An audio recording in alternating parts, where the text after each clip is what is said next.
Welcome to my channel जाजोरे classes साथियों। तो आज हम पढ़ेंगे पादप उत्तक यानी प्लांट टिश्यू के बारे में। तो क्या होता है प्लांट टिश्यू?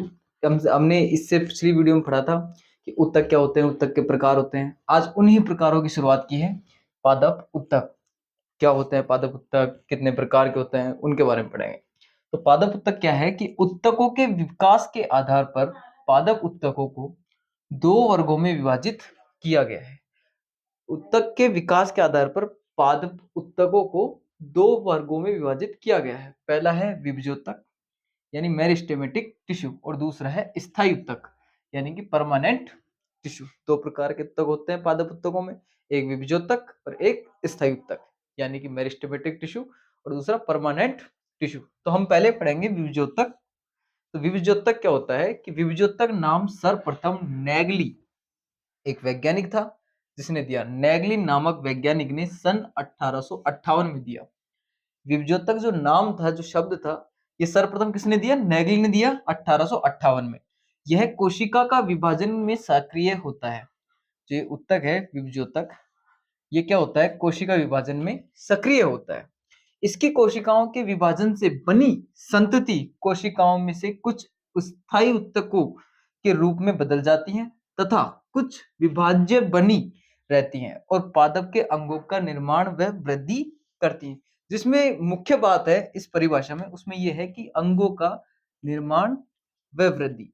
विभजोतक मुख्यतः वृद्धि में काम आता है, पादप की वृद्धि में काम आता है। ये विभाजन करती हैं। विभजोतक का मतलब ही विभाजन है, कोशिकाओं का विभाजन करना। यहाँ लिख रहा है ना क्लियर, कोशिकाओं का विभाजन में सक्रिय होता है और जो इसकी जो संतति बनेगी वो कोशिकाओं में से कुछ स्थायी उत्तकों के रूप में बदल जाती हैं। स्थायी जो परमानेंट टिश्यू उसके रूप में बदल जाती है और जो कुछ इनमें बचती हैं, कुछ विभाज्य बनी रहती हैं और पादप के अंगों का निर्माण व वृद्धि करती है। पादप के अंगों का निर्माण व वृद्धि करती है, उनकी ग्रोथ में सहायक रहती है। तो दोस्तों अब हम देखते हैं विभजोतक के प्रकार। विभजोतक कितने प्रकार के होते हैं? यह मुख्यतः 3 प्रकार के होते हैं। कौन कौन से? शीर्षस्थ, कैम्बियम या पार्श्वीय और अंतर्विष्ट या अंतर्वेशी विभजोतक। 3 प्रकार के होते हैं। शीर्षस्थ विभजोतक क्या होता है तो इसके बारे में हम देखते हैं। यह मुख्य रूप से जड़ तथा तने के सिरे या शीर्ष पर पाए जाते हैं, जिससे जड़ तथा तने लंबाई में वृद्धि करते हैं। जड़ तथा तने लंबाई में वृद्धि करते हैं। अब आपको समझाते हैं। जैसे कि हम मान लेते हैं ये एक तना है, तो तने के ऊपरी सिरे पर यानी शीर्ष पर यह पाया जाता है। जैसे कि ऊपर का हिस्सा है तो यहाँ पर कौन सा विभजोतक पाया जाएगा? शीर्षस्थ। ठीक है, कौन सा विभजोतक? शीर्षस्थ। इसके बाद में है कैम्बियम। कैम्बियम या पार्श्वीय विभजोतक। यह मुख्य रूप से जड़ व तने के पार्श्व यानी किनारों में स्थित होते हैं। इसी कारण जड़ व तने मोटाई में वृद्धि करते हैं। ये कहाँ पे होते हैं? किनारों पर होते हैं, तने के किनारों पर होते हैं। ये अपना तना है, इसके किनारों पर इस साइड में होते हैं, जिससे तना क्या करता है? मोटाई में वृद्धि करता है। इस साइड में होते हैं, यहाँ पर। ठीक है, इसको बोलते हैं कैम्बियम या पार्श्व विभजोतक। कैम्बियम या पार्श्व विभजोतक। अब हम देखते हैं अंतर्विष्ट या अंतर्वेशी विभजोतक।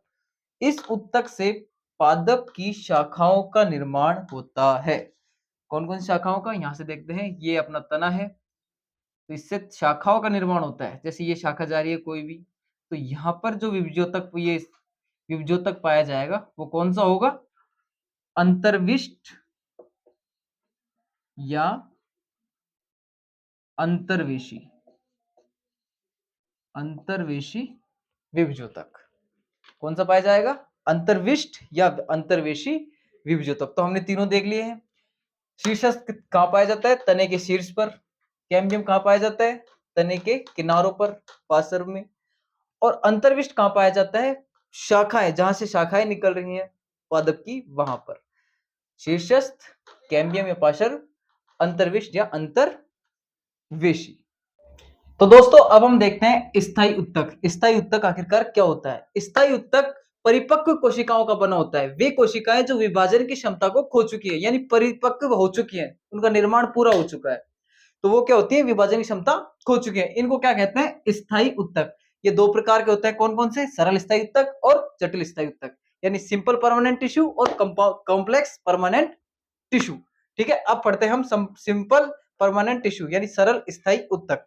ये क्या होता है, एक ही प्रकार की कोशिकाओं से मिलकर बने स्थायी उत्तक को सरल स्थायी उत्तक कहते हैं। एक ही प्रकार की कोशिकाओं से मिलकर बने उत्तक को सरल स्थायी उत्तक कहते हैं। जैसे कि इसकी संरचना सेम है, ये बहुत सारी कोशिकाएं एक जैसी मिलकर बनी हुई हैं, तो इसको क्या कहेंगे, सरल स्थायी उत्तक, यानी कि SPOT, सिंपल परमानेंट टिश्यू। तो अब हम देखते हैं सरल स्थायी उत्तक के प्रकार।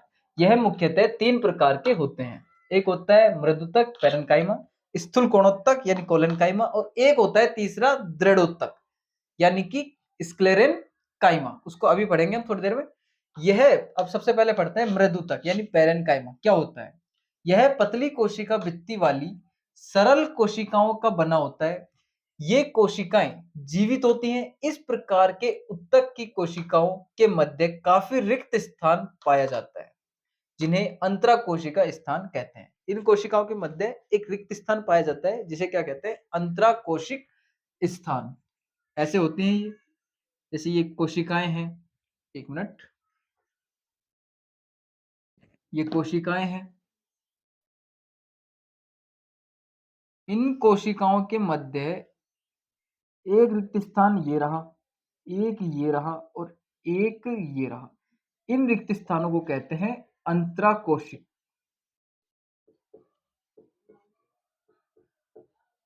इन रिक्त स्थानों को क्या कहते हैं, अंतराकोशिक स्थान कहते हैं।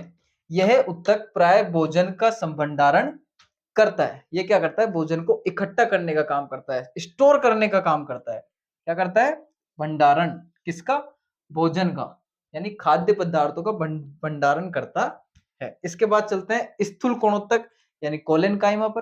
तो क्या होता है कोलेनकाइमा, पौधे के प्रत्येक भाग में सबसे बाहरी परत बाह्य त्वचा, जिसको हम बोलते हैं एपिडर्मिस, बाह्य त्वचा यानी एपिडर्मिस के रूप में पाया जाता है। किसके रूप में पाया जाता है, एपिडर्मिस के रूप में पाया जाता है। यह जीवित कोशिकाओं का बना होता है। इसकी कोशिकाएं कैसी होती हैं, जीवित होती हैं, यानी इसकी डेड सेल्स नहीं होती हैं, जीवित कोशिकाएं होती हैं। यह पौधों में लचीलापन प्रदान करता है। पौधे आपने देखे होंगे ना, थोड़ा सा लचीला तरीका, जैसे झूमता रहता है, उनमें जो लचक आती है, लचीलापन आता है, वो किसकी वजह से आता है, स्थूल कोणोत्तक की वजह से, यानी कोलेनकाइमा की वजह से। तो अब हम देखते हैं दृढ़ उत्तक यानी स्क्लेरेनकाइमा, तीसरा सरल स्थायी उत्तक। इसमें क्या लिख रखा है, इस उत्तक की कोशिकाएं प्राय लंबी तथा पतली होती हैं। कैसी होती हैं, लंबी होती हैं, और ये ऐसे पतली होती है, लंबी होती है और पतली होती है। इसकी कोशिकाएं दोनों सिरों पर नुकीली होती हैं। एक नुकीला सिरा ये है और एक नुकीला सिरा ये है। दोनों सिरों पर कैसी होती है, नुकीली। ठीक है, दोनों सिरों पर नुकीली होती हैं। इसका मुख्य कार्य पौधों को कठोर एवं मजबूत बनाना, पौधों को कठोर एवं मजबूत बनाना, पौधों को मजबूत बनाती है, उनको कठोर बनाती है। आपने देखा होगा एग्जांपल के तौर पे वृक्ष की छाल, वृक्ष की जो छाल होती है, तने को घेरे हुए रहती है, वो वृक्ष को मजबूत बनाने का, मजबूती प्रदान करती है।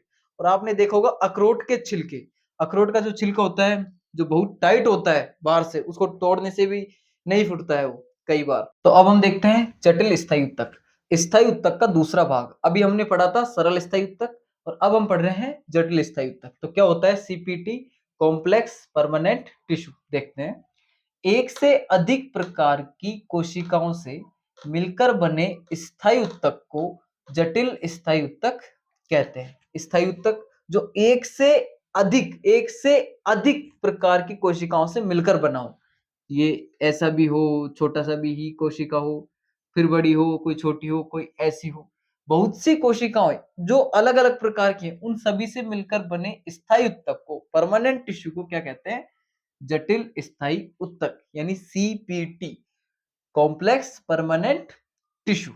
ठीक है, इसके बाद में हम देखते हैं, यह उत्तक जल एवं खाद्य पदार्थों का पौधों के अन्य भागों में संवहन करता है। ये क्या करता है, जो भोजन और जल है उसको पौधे के अन्य भागों में संवहन करता है। जैसे कि पेड़ है, एक पेड़ है, उसमें हम देखते हैं कि भोजन फूल पत्तियां बनाती हैं, हम जानते हैं प्रकाश संश्लेषण से, ठीक है। और इसको क्या करता है, अन्य अन्य भागों तक पहुंचाने का काम, भोजन को अन्य भागों तक पहुंचाने का काम, चाहे वो जड़ में हो, तने में हो, वहां तक पहुंचाने का काम कौन करता है, जटिल स्थायी उत्तक यानी कि सीपीटी। इसके बाद में जटिल उत्तक मुख्यतः दो प्रकार के होते हैं। कौन कौन से होते हैं, दारोत्तक जिसको हम जाइलम बोलते हैं, और एक होता है अधोवाही यानी फ्लोएम। क्या बोलते हैं, फ्लोएम। तो इसमें देखते हैं, नोट डाल के एक पॉइंट लिख रखा है, जाइलम तथा फ्लोएम मिलकर पौधे का जल संवहन तंत्र बनाते हैं, इसलिए जाइलम तथा फ्लोएम को संवहन उत्तक के नाम से भी जाना जाता है। तो संवहन उत्तक के नाम से किन्हें जाना जाता है, एक तो जाइलम और एक फ्लोएम। तो दोस्तों अभी हमने देखे थे जाइलम और फ्लोएम, अब इसकी सारी डिटेल हम पार्ट 3 में पढ़ेंगे।